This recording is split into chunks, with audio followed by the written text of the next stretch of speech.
राहा निपट बारिक है तिना बारिक पर बारिक साथे लय लिख जाहरी सोतरी लिखते लिख सोतरी लिखते लिख।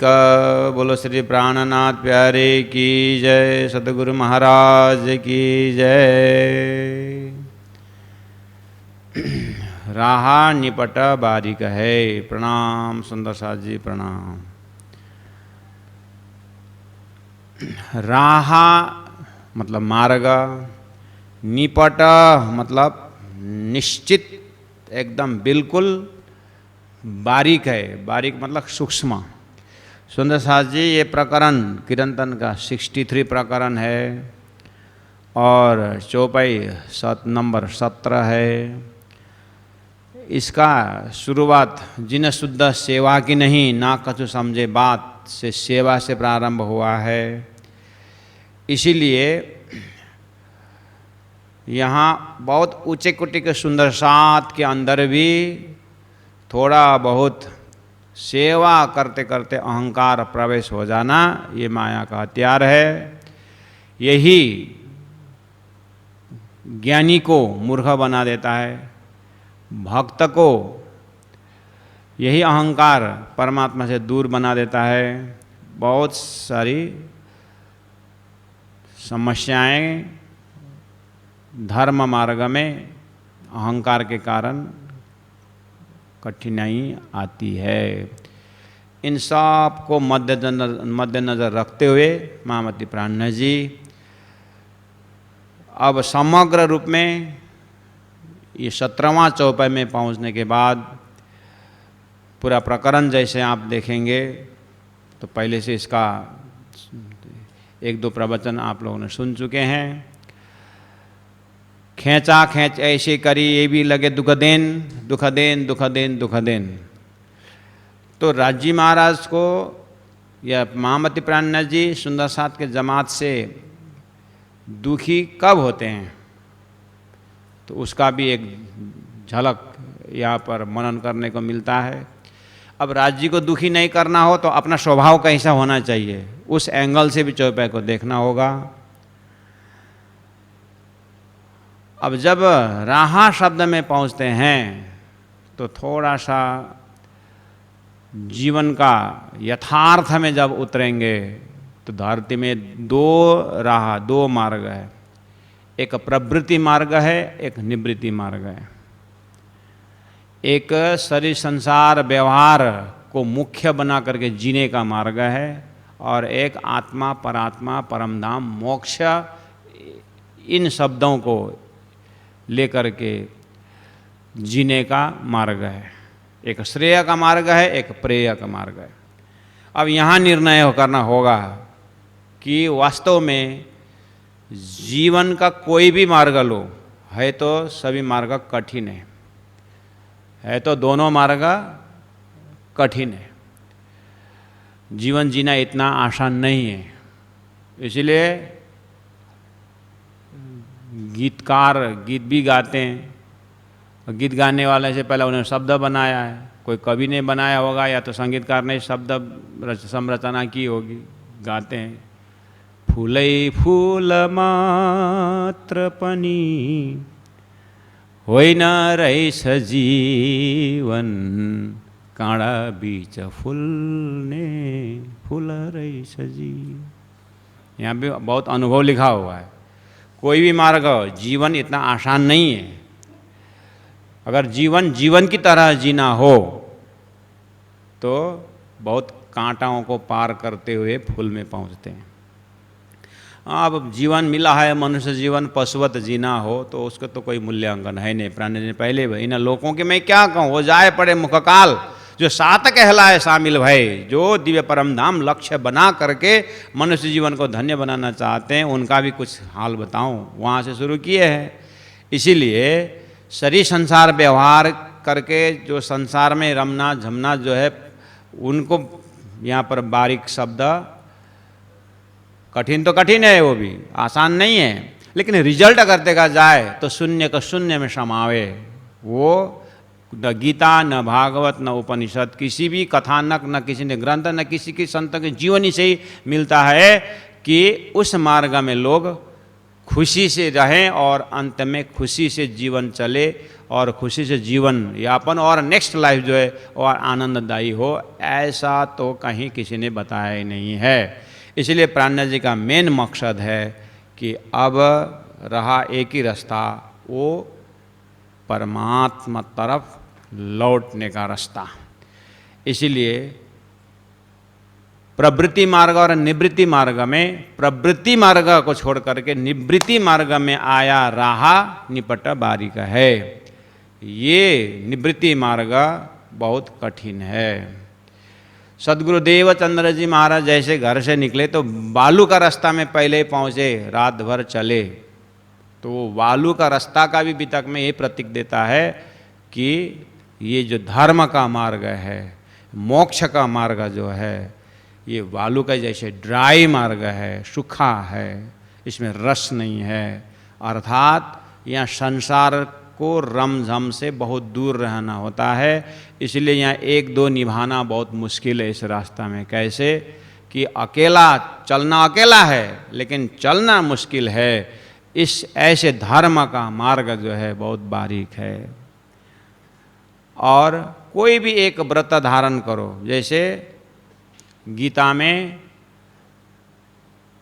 26 ऐसी क्वालिटी हैं। दैवासुर संपत्ति योग 16 अध्याय गीता में भगवान ने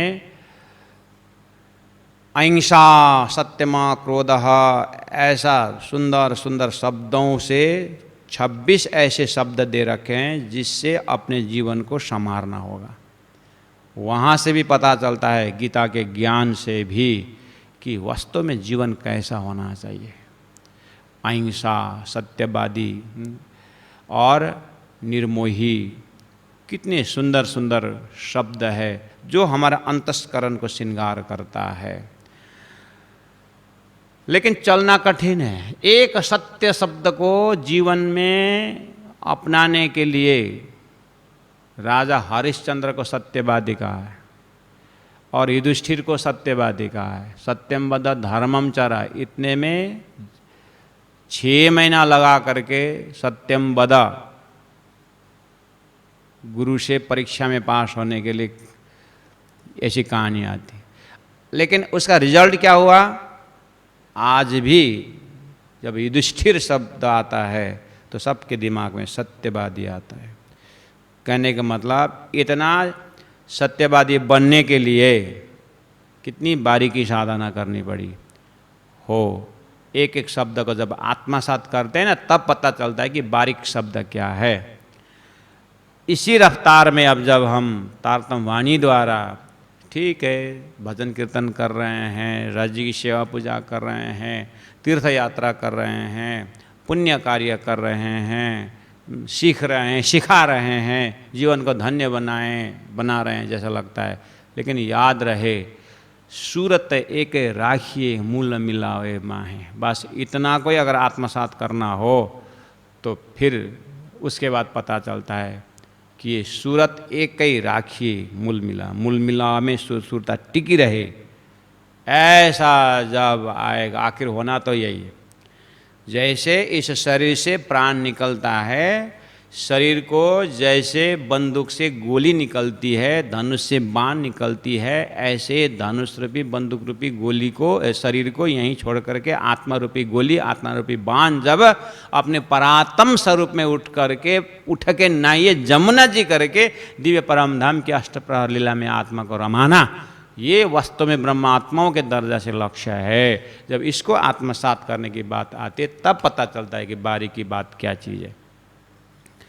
नहीं तो बाकी तो मज़ा आ रहा है। तीर्थ में बैठे सुंदर साथ दान पुण्य देते हैं, खाते हैं, पारायण पढ़ते हैं, पारायण में लिफाफियाँ मिलती है और भंडारे में लड्डू मिलता है, मुख मीठा करने का होता है। धर्म कार्य ही है। जमात मिल करके रथ यात्रा निकालते हैं, जुलूस वगैरह, नाचो नाचो नाचो नाचो नाचो सबै गाउँ सबै आज मलाई राज्यसँग नाचना मन लाग्यो है, मन लागे नाच भी नहीं हाल से, नाचना शुरू भी हो जाते हैं, कितना मजा आता है। कहाँ यहाँ बारीकी है? कोई धर्म में बारीकी बोलते हैं क्या? हाँ, चटक मटक बढ़िया कपड़ा पहनने को मिल रहा है, हाँ, बोई कटिंग, फेदर कटिंग, हाँ, क्या क्या कटिंग बना करके भी हाँ धर्म कार्य कर ही रहे हैं। कौन बोलता है यहाँ बारीकी से? यहाँ बारीकी नाम ही नहीं है।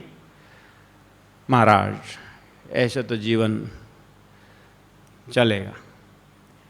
लेकिन अग्रज सदगुरु महाराज को एक बार श्रीराज जी को दर्शन होने के लिए 40 साल कैसे मेहनत की, वहाँ एक बार लौट के देखे तो बारीकी शब्द का थोड़ा सा आत्मसात होता है। श्री इंद्रावती आत्मा 13 साल सदगुरु के साथ एक एक पल पल समय को सदुपयोग करते हुए सदगुरु के एक एक शब्द को आत्मसात करते गए, तब पता चला कि बारीकी चीज़ की है। तब उस अनुभव से इंद्रावती आत्मा यहाँ शब्द रख रही है कि राहा निपट बारीक है। ये मोक्ष का मार्ग बहुत बारीक है। अर्थात ये जो संसार में परवाहा मर्याद पुष्ट करके है, वो संसार में खाए पिए मस्त है तो लापरवाह हो ही गया। लेकिन थोड़ा धर्म करके अगर प्रवेश होता है, आत्मा करके जब प्रवेश भी होता है तो लापरवाह से पर्व में आता है। कम से कम ये भी बारीकी है, राहत भी बारीक है। अब शब्द 3 बार आया बारीक, राहा निपट बारीक है, तीना बारीक पर बारीक। एक तो पहले ही बारीक, उसके बाद फिर बारीक और फिर बारीक। सुंदर साथ जी भक्तजन महानुभाव, तो यहाँ शब्दों को चौपाई के साथ शब्द का दर्शन करना होता है, अर्थ का दर्शन करना होता है। तो ऐसा करें। राहा निपट बारीक है, धर्म मार्ग बारीकी है, सूक्ष्म है, कठिन है, इतना तो अर्थ हो ही गया। अब लास्ट वाला बारीक पकड़ेंगे, तीना बारीक पर बारीक। प्राणनाथ जी के हृदय में अब लास्ट वाला बारीक शब्द में हम ऐसा करें कि पहला नंबर एक बारीक समझने के लिए, इतने इष्टों के बाजार में, बहुईश्वरवाद के बाजार में, जहाँ गया वहीं धर्म, जहाँ गया वहीं धर्म कहा जाता है। लोग आदमी 4.5 लाख को आदमी 4 लाख हैं और भगवान जो है इष्ट जो है 4.5 लाख माने जाते हैं। ये इष्ट मतलब भगवान देवता, 4.5 लाख धर्म, 4 लाख मनुष्य है संसार में, धर्म 4.5 लाख है बोलते हैं। तो 4.5 लाख धर्म में कौन धर्म मोक्ष देगा, इसका हिसाब किताब बैठाना एक लाइफ में पता नहीं पार होगा नहीं होगा। सदगुरु देवचंद्र जी महाराज का 40 साल का मेहनत में अक्षरातीत परब्रह्म परमात्मा ने तारतम्य दे करके लक्ष्य दिया हो। राहा निपट बारीक है, इसलिए धर्म मार्ग मोक्ष मार्ग बारीक है। अब आइए तीना बारीक पर बारीक। ये जो 33 करोड़ देवी देवताएं अर्थात ये 4.5 लाख धर्म के बाजार में से मोक्ष मार्ग, मोक्ष नाम वेद शास्त्र उपनिषद ने कृष्ण शब्द दिया।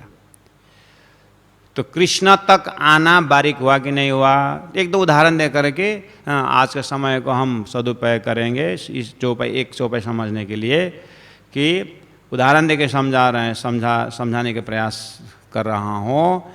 कि मान लीजिए ऐसे धर्मों में से मोक्ष धर्म जो है, कृष्ण धर्म ही मोक्ष धर्म माना है। ब्रह्म लीला में कृष्ण लीला को ही ब्रह्म लीला शास्त्रों ने लिया है।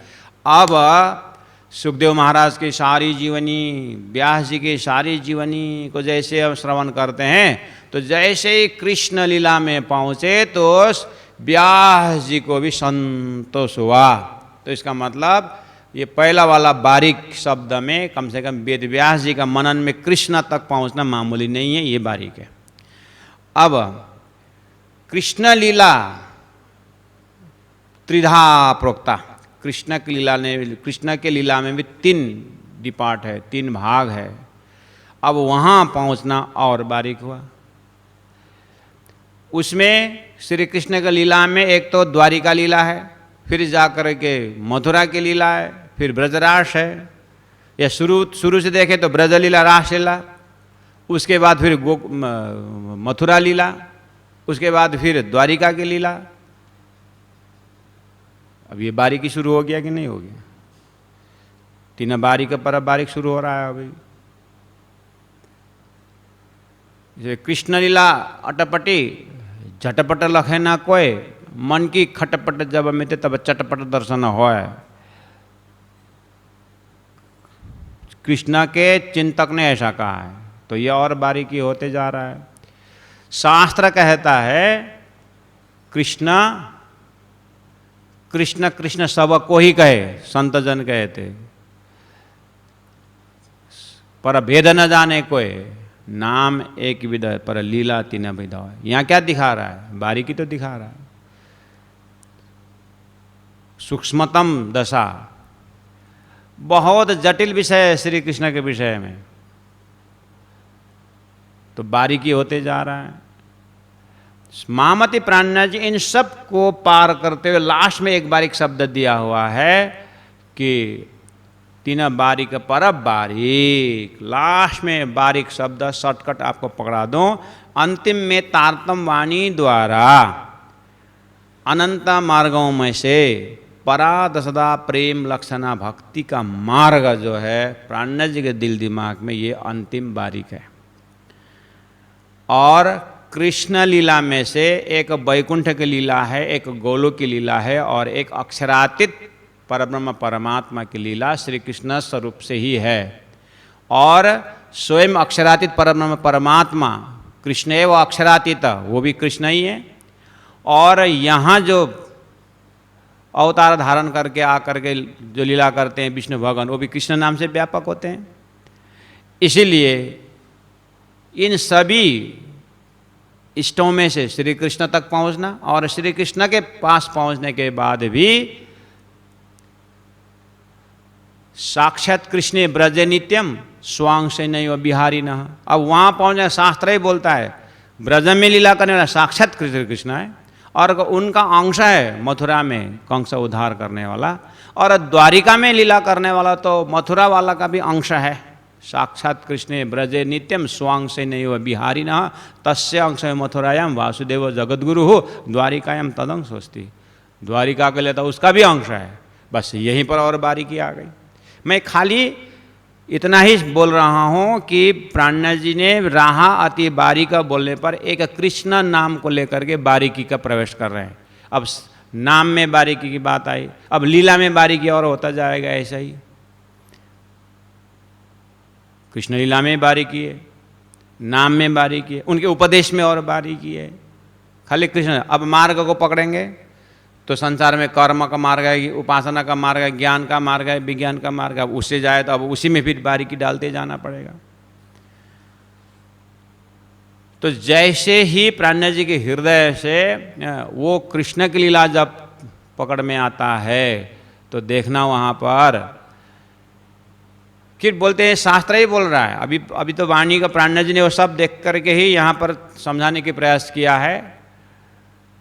कंस जगाना वासुदेव न तो नंद तू, कंस को जगाना यानी कंस को मारने वाला वासुदेव है, न तो नंद तू, नंद का लड़का नहीं है।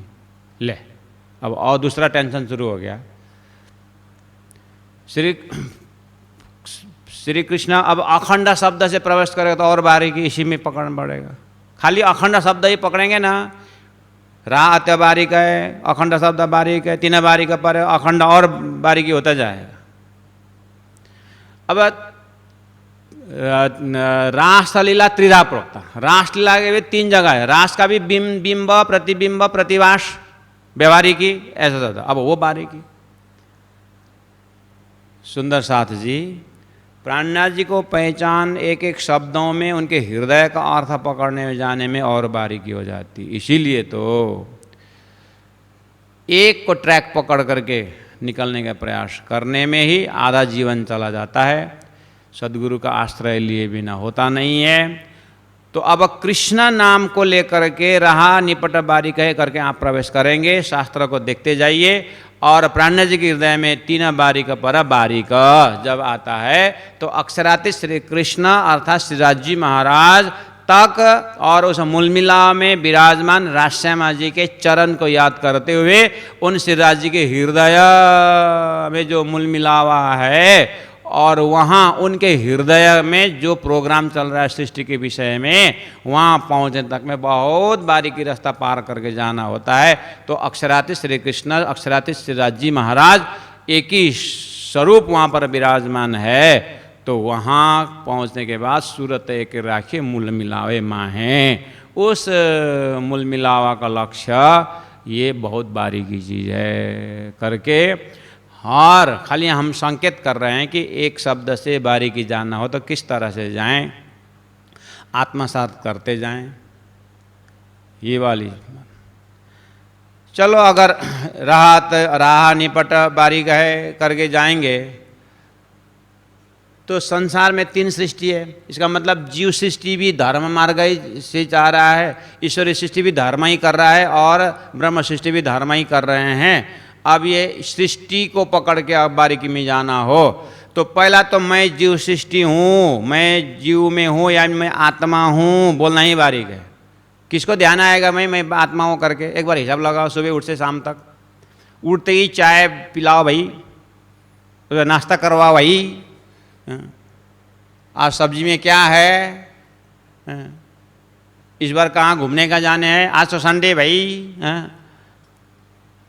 खाली बहिर्मुखी बात होती है। कौन बोल रहा है आज संडे सत्संग है, आज चतुर्दशी है, व्रत है, ये है वह, कोई आता है टॉपिक में? बहुत मुश्किल से 2-4 बोलते हैं, नहीं तो किसी के ध्यान में आता ही नहीं है भाई। तो उसी में मैं आत्मा हूँ, मेरा आत्मा का साधन करके, ये तो बारीक है ही। बस आत्मा तक पहुँचे। अब आत्मा में भी एक तो रिफ्लेक्टेड आत्मा है, एक डुप्लीकेट आत्मा, एक ओरिजिनल आत्मा है। वहाँ तक जाने का रास्ता तो और बारीक है, खाली आत्मा से जाओगे। ऐसा करते करते अब अहो मैं तो अक्षरधाम से ईश्वरीय आत्मा हूँ, ईश्वरीय सृष्टि में हूँ, और मैंने तो अक्षरातीत का सत्संग करने का मौका मिला, और अक्षरातीत में ब्रह्मा, मैं परम धाम की ब्रह्मा आत्मा हूँ, हम पा रहे हैं बैठे देखे प्रपंच। इस तरह से जाना और बारीकी है। अब खाली आत्मा शब्द से जाएंगे तो बारीकी इस तरह से जाएगी, कृष्ण शब्द से जाएंगे तो बारीकी इस तरह से जाएंगे, अब रासलीला से जाएंगे तो उसके लिए बारीकी है। तो ये सब का किनारा तारतम ग्रंथ ने या तारतम ज्ञान ने जो लास्ट अंतिम निर्णय करके बारीक शब्द देता है, तो रहा निपट बारीक है, 3 बारीक पर बारीक। जो लास्ट वाला बारीक शब्द है ना, इस उपाय में अब आपको सरल बना देता हूँ। आप अभी तक सदगुरु महाराज की कृपा से आप हमें अगर सेवा पूजा के लिए सुबह उठते ही प्रातः सुमिरो अक्षरातीत श्याम श्याम जी साथ रे, अक्षरातीत शब्द आया ना, अब वही उच्चारण कर रहे हैं ना, तो अक्षरातीत करके आपके मुख से उच्चारण हो रहा है, तो ये अंतिम बारीक है। अगर आपको तुम दुल्हा मैं दुल्हन और न जानू बात, इश्क सो सेवा करो सब अंगों साक्षात करके आप प्रार्थना कर रहे हैं, तो तुम दुल्हा मैं दुल्हन, ये इस चौपाई का अंतिम बारीक शब्द है। तुम दुल्हा मैं दुल्हन, इससे आगे धरती में कोई भी परमात्मा के पास पहुंचने का संबंध का जो भाव है, इससे गहरा संबंध कुछ भी नहीं है। दास भाव है, सखा भाव है, वात्सल्य भाव है, लास्ट में जाकर माधुर्य भाव है। माधुर्य भाव शास्त्रों ने अंतिम निर्णय दे दिया है, वही तारतम का भाव है। और श्री राजी महाराज आशिक और मासुक का संबंध लेकर के तुम दुल्हा मैं दुल्हन, ये बारीक है। इस तरह से आप हमें तारतम द्वारा ऐसे शब्द से जो भी हमारा ध्यान धाराना है, ये अंतिम बारीकी वाली बात है। ये दिया हुआ बारीकी शब्द का एक लक्ष्य बताएं, लोकेशन बताएं प्राण जी को, लेकिन एक चिंता हो रही है। लक्ष्य तो हमने दिया, सुंदर सत रिपीट भी कर रहे हैं मुख से, तुम दुल्हा मैं दुल्हन और न जानो बात करके राज्य के सामने हाथ जोड़ रहे हैं, दिया हुआ तो बारीकी कर रहे हैं। लेकिन यही सुंदर साथ फिर जब एक पत्थर का मूर्ति जब 15 दिन साकार 15 दिन निराकार जैसा गांव में पधरा हुआ होता है, स्कूलों में पधराया हुआ होता है, वहाँ जाकर के हाथ जोड़ कर सुंदर साथ बोल रहे हैं, तुम दुल्हा मैं दुल्हन और न जानो बात इस सेवा करो सब। मुख से तो बारीकी शब्द तो उच्चारण कर रहे हैं जो मैंने दिया हूँ, लेकिन जब देखता हूँ आचरण में साथे लैली का जाहिरी दिया था लक्ष्य बारीकी, तुरंत दूसरे चौपाई में क्या बोला, मतलब उसी चौपाई के थर्ड लिटी में क्या बोला, साथे लैली का जाहिरी। सदगुरु ने बारीकी लक्ष्य तो दिया, लेकिन आचरण को देखते हुए प्राणनाथ जी को कहना पड़ा, सुंदर साथ ने मुख से तो हाईएस्ट शब्द बारीकी लिया, लेकिन आचरण में साथे लैली का जाहिरी। कृष्ण तक भी आए थे तो बहुत था, और कृष्ण को छोड़ करके फिर अंश अवतार, कला अवतार होता है ना, यहाँ पर लगे हुए प्रार्थना वही कर रहे हैं, फिर शब्द वही ले रहे हैं। महाराज शब्दों का सही सदुपयोग होता है। पायल का जगह पैरी है और नथिनी की जगह ना की। ऐसे ही शब्द कहाँ के लिए दिया हुआ है शास्त्रों में, उसको सोचे समझे बिना सुंदर साथ न कहाँ का प्रार्थना कहाँ लगा रहे हैं। इसलिए साथे लैली का जाहिरी, जैसे ही शब्द का लोकेशन पता नहीं चला, अब पहले ही जो शब्दों को सामने में रख करके प्रार्थना शुरू कर रहे हैं वहीं जाहिरी हो गया। उसके बाद तो जैसे बारीकी बारीकी होती जाता है, ऊपर जाते समय नीचे आने में भी क्या होता है, जाहिरी जाहिरी और जाहिरी होके जाता है, लास्ट में कहाँ पहुँचा। तो ये देखा प्राणनाथ जी ने, ओहो सुंदर साथ उतरी लिखते लिखा और उतरते उतरते चले गए। ऐसा दर्शन हो रहा है। गुरु जी दीनदयाल जी महाराज तालीम देते समय बोलते थे, मैं ही एक लिटी के ऊपर वर्णन करते समय या व्याख्या करते समय मैं ही आलस्य के कारण 20 या 25 शब्द प्रयोग करके उतने में रोक दूं, 20-25 शब्द व्याख्या करके आगे बढ़ा दूं, तो तुम्हारे दिमाग में मेरा 20-25 शब्द का 12-13 ही बैठेगा, 12-13 ही बैठेगा, और मनन करते समय उसमें सो जाएगा। 2-3 दिन बाद तो 6 शब्द भी नहीं रहेगा। और तुम तो क्या होगा। इसीलिए मुझे भले ही चौपाई सिंपल हो, लेकिन मुझे उसकी व्याख्या 100 शब्द कोशिश करता हूँ, 100 शब्द प्रयोग करने का कोशिश करता हूँ, ताकि उसमें से तुमको 80-60 बैठेगा, तो कम से कम उससे आगे तुमको मनन करने के लिए शब्द बहुत मिलेगा। इसीलिए मैं व्याख्या ज़्यादा करता हूँ। तो कहने का मतलब हम जो तालीम ये प्रशिक्षण में भी ज़्यादा व्याख्या करने का अर्थ है कि सुनने वालों के कान में सुनाते सुनाते सुनाते सुनाते सरल बनाने के लिए ऐसा मेहनत किया जाता है। लेकिन देते समय लेते समय ऐसा होता है, ये कत्ती व्याख्या तई तई ये बनी तई आज बनी तई, कल भी वही आज भी वही व्याख्या। ये तो समझ में आता है। मैंने बोला ना मार्कंडेय का दृष्टांत, वो पहले हेमकर्ण पंडित जी ने कालिम्पोंग में कथा करते समय पता था मार्कंडेय का दृष्टांत, तो चौपाई में आया, अच्छा मार्कंडेय का यहाँ आता है करके मैं आगे बढ़ा। तो गुरुजी ने विचार किया कि मार्कंडेय दृष्टांत सुनना नहीं है, हाँ पहला हेमकर्ण पंडित मुखमाला सुनने को, ला आत्मा डिक्शनरी ले जा, करस्पॉन्डिंग कोर्स कर। हैं भागवत में भी मार्कंडेय दृष्टांत 3 जगह आता है, और वाणी में भी 3-3 बार आता है। बाद में पता चला लक्ष्मण सेठ जैसे भागवत के ज्ञानी प्रकांड वही भागवत कथा करते करते उसके बूढ़े हो गए हैं। 3 बार तो वही भागवत में मार्कंडेय दृष्टांत आता है, और प्राणनाथ जी ने उसी मार्कंडेय के दृष्टांत से उनको परातम जगह, कितनी बड़ी घटना है मार्कंडेय दृष्टांत, कितना क्या चीज़ पकड़ाना कोशिश किए थे और हमने हल्का लिया। उसका परिणाम मुझे भोगना पड़ा उस समय। मैंने आपको तो कभी कभी क्लास में बताता हूँ। कहने का मतलब वो गुरुजन कथा चर्चा प्रशिक्षण के माध्यम से बार बार ज़्यादा शब्द प्रयोग करने का अर्थ है वो बारीकी की तरफ ले जाने का उनका संकेत होता है। और हम सोचते हैं लिख जाहिरी वो 10-12 शब्द से काम चल जाएगा। अब 10-12 शब्द में काम चला दिया हम लोगों ने, उसके बाद घर जाते जाते तो 5-6 बैठा और बाद में उतरे लिखते लिखा, उसके बाद तो अब तो सब भूल गया करके और गया। श्री कृष्ण से हमने बारीकी शुरू की थी, अब आपने यहाँ पर तांत्रिक बन करके शुरू किया।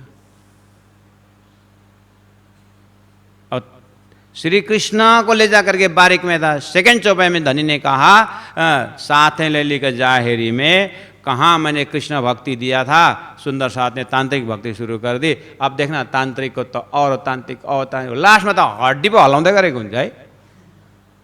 तंत्र विद्या में क्या आता है लास्ट में, कहाँ निज नाम का कहाँ, हाथ वही, एक्टिंग वही, मेहनत वही, लेकिन हाथ में भूत।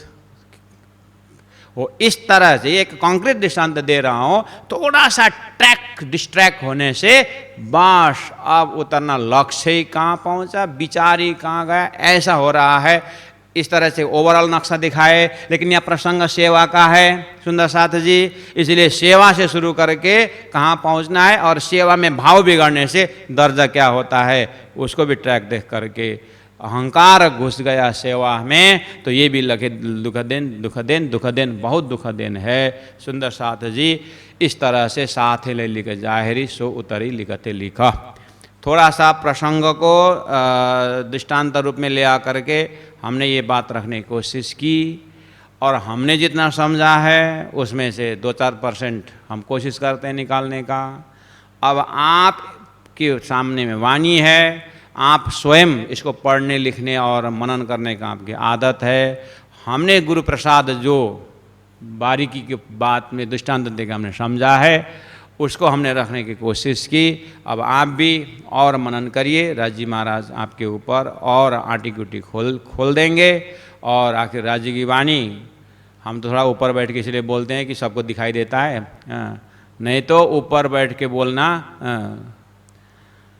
ये बहुत बड़ा मुश्किल की बात है। इसीलिए कोई ऊपर नीचे नहीं है, मैं इसीलिए ऊपर बैठा हूँ कि सबको दिखाई देता है, नहीं तो आप वाणी के उस तरह बैठे, हम इस तरह बैठे, बराबर बैठे। कहने का मतलब है सबको राज जी ने भेजा है, राज जी ने सबको बुद्धि दी रखी है, मेहनत अपनी अपनी है। और मैंने इतना व्याख्या किया इसी कोई काफ़ी ऐसा नहीं है। आप बीतक वाणी विराट सब देख करके शास्त्र आप मनन करिए और बारीकी बारीकी अर्थ निकलता है। लास्ट में जा करके शरीर से जब चेतना निकलती है, आत्मा निकलती है, पर आत्मा में ठक पहुँचना वो बारीकी है। हाँ, अगर वहाँ पहुँचने वाला कार्य नहीं हुआ तो बाकी सब जाहिरी उतरे लिखते लिखे। हाँ, चाहे भले ही चंद्रमा में चले जाए, वहाँ जाके पत्थर ले आए, जो भी करो, जो भी निर्माण कार्य, जितने भी नाम यश कमाइए सुंदर साथ जी, लेकिन श्वास निकलने यहाँ से निकला वहाँ ठक कर नहीं पहुँचा। साथ ले लिख जाहिरी ताते उतरे लिखते लिख। बहुत बहुत धन्यवाद, बहुत बहुत प्रणाम। राहा निपट बारीक है तीना बारीक पर बारीक साथ ले लिख जाहिरी सो उतरी लिखते लिख उतरी लिखते लिख। कृष्ण कन्हैया लाल की जय, सदगुरु महाराज की जय, प्राणनाथ प्यारे की जय, तीनों ऊपरी धाम की जय, गुरु जी 108 मंगलदास महाराज की जय, सर्व सुंदर साथ की जय। प्रणाम।